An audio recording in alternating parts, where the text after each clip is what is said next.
This is a movie that's like the pendulum, the wave pendulum that you can see online in a couple different places. And actually, John Burke is the one who inspired me to do this tonight when I couldn't sleep. What I've done is I've made a model of the wave pendulum because I was curious about something. Um, Typically, what happens is they're not all hung at the same height. I've just hung them all down.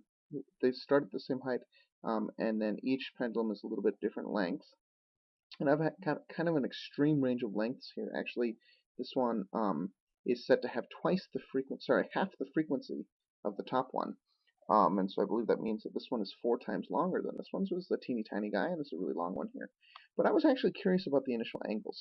Typically, the way I've seen the way they've started the pendulum is they pull them all back the same distance. And so that's why they're all pulled back the same horizontal distance, and then let go.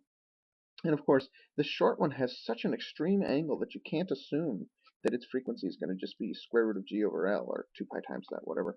And so what I made is a model here of a very large pullback and a slightly smaller pullback, and I just wanted to investigate what happens as you move these things along.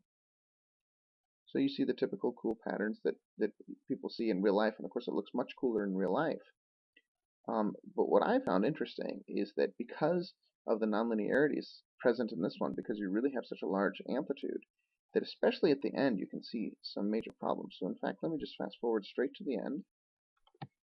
So this would normally be for the perfect calculation, they would all be perfectly right where they started. And you can see that even for the small pullover, this red one has fallen behind, because that's what typically happens with pendula, is that if you have too large of an amplitude, the period slows down. So this one is still trying to swing and catch up.